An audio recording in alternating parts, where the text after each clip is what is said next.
ಪುಷ್ಪಾ 2 ಚಿತ್ರ premiere show ವೇಳೆ ಕಾಲ್ತುಳಿತ ಪ್ರಕರಣದಲ್ಲಿ ಜಾಮೀನು ಪಡೆದಿರುವಂತ ತೆಲುಗು ನಟ ಅಲ್ಲು ಅರ್ಜುನ್ಗೆ ಪೊಲೀಸರ ಕಾಟ ಮಾತ್ರ ತಪ್ತಾ ಇಲ್ಲ. ಹೈದರಾಬಾದ್ನ ಚಿಕ್ಕಡಪಲ್ಲಿ ಪೊಲೀಸ್ ಠಾಣೆಯಲ್ಲಿ ಅಲ್ಲು ಅರ್ಜುನ್ ಅವರನ್ನ ತೀವ್ರ ವಿಚಾರಣೆಗೆ ಒಳಪಡಿಸಲಾಗಿದೆ.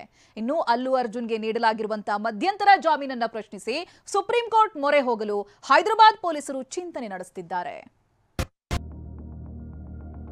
ಅಲ್ಲು ಅರ್ಜುನ್ಗೆ ಪುಷ್ಪಾ 2 ಕಾಲ್ತುಳಿತ ಕೇಸ್ ತಂದ ಸಂಕಷ್ಟ. ಹೈದರಾಬಾದ್ ಪೊಲೀಸರಿಂದ ಸ್ಟಾರ್ ನಟನ ತೀವ್ರ ವಿಚಾರಣೆ. ಪುಷ್ಪಾ 2 ಚಿತ್ರ ಪ್ರೀಮಿಯರ್ ಶೋ ವೇಳೆ ನಡೆದ ಕಾಲ್ತುಳಿತ ಪ್ರಕರಣ ತೀವ್ರ ಸ್ವರೂಪ ಪಡೆದುಕೊಳ್ಳುತ್ತಿದೆ. ಹೈದರಾಬಾದ್ನ ಸಂಧ್ಯಾ ಥಿಯೇಟರ್ ಬಳಿ ಡಿಸೆಂಬರ್ 4ರ ರಾತ್ರಿ ನಡೆದ ಕಾಲ್ತುಳಿತದಲ್ಲಿ ಮಹಿಳೆ ಮೃತಪಟ್ಟಿರೋದು ಅಲ್ಲು ಅರ್ಜುನ್ಗೆ ಸಂಕಷ್ಟ ತಂದೊಡ್ಡಿದೆ.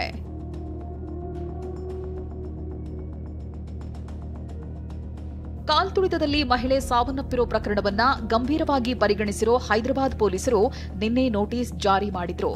ಇಂದು 11 ಗಂಟೆಗೆ ವಿಚಾರಣೆಗೆ ಹಾಜರಾಗುವಂತೆ ಸೂಚನೆ ನೀಡಿದ್ರು. ಅದರಂತೆ ಇಂದು ಚಿಕ್ಕಡಪಲ್ಲಿ ಪೊಲೀಸ್ ಠಾಣೆಗೆ ತಮ್ಮ ವಕೀಲ ಅಶೋಕ್ ರೆಡ್ಡಿ ಜೊತೆಗೆ ಅಲ್ಲು ಅರ್ಜುನ್ ಹಾಜರಾದ್ರು. ಎಸಿಪಿ ರಮೇಶ್ ಹಾಗೂ ಸರ್ಕಲ್ ಇನ್ಸ್ಪೆಕ್ಟರ್ ರಾಜು ಮೇಲ್ವಿಚಾರಣೆಯಲ್ಲಿ ಅಲ್ಲು ಅರ್ಜುನ್ ವಿಚಾರಣೆ ನಡೆಸಲಾಗುತ್ತಿದೆ. ಸಂಧ್ಯಾ ಚಿತ್ರಮಂದಿರಕ್ಕೆ ಭೇಟಿ ನೀಡಲು ಥಿಯೇಟರ್ ಆಡಳಿತ ಮಂಡಳಿ ಅನುಮತಿ ನೀಡಿತ್ತ? ಥಿಯೇಟರ್ ಭೇಟಿ ನೀಡುವ ಮುನ್ನ ನೀವು ಅಥವಾ ಪಿಆರ್ಒ ಪೊಲೀಸರಿಂದ ಅನುಮತಿ ಪಡೆದಿದ್ರಾ? ಭೇಟಿ ಸಂದರ್ಭದಲ್ಲಿ ಎಷ್ಟು ಬೌನ್ಸರ್ಗಳನ್ನ ವ್ಯವಸ್ಥೆ ಮಾಡಿದ್ರಿ? ಚಿತ್ರಮಂದಿರದಲ್ಲಿನ ಪರಿಸ್ಥಿತಿ ಬಗ್ಗೆ ನಿಮ್ಮ ಪಿಆರ್ಒ ಮಾಹಿತಿ ನೀಡಿದ್ರಾ ಇಲ್ವಾ ಅಂತ ಪ್ರಶ್ನೆಯನ್ನ ಪೊಲೀಸರು ಕೇಳಿರಬಹುದು ಎನ್ನಲಾಗ್ತಿದೆ.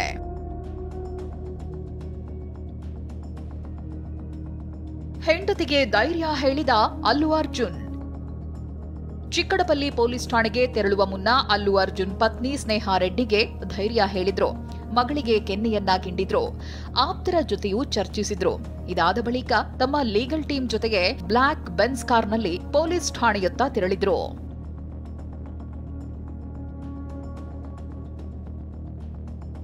ಅಲ್ಲು ಅರ್ಜುನ್ ಜಾಮೀನು ಪ್ರಶ್ನಿಸಿ ಸುಪ್ರೀಂ ಮೊರೆ ಸಾಧ್ಯತೆ.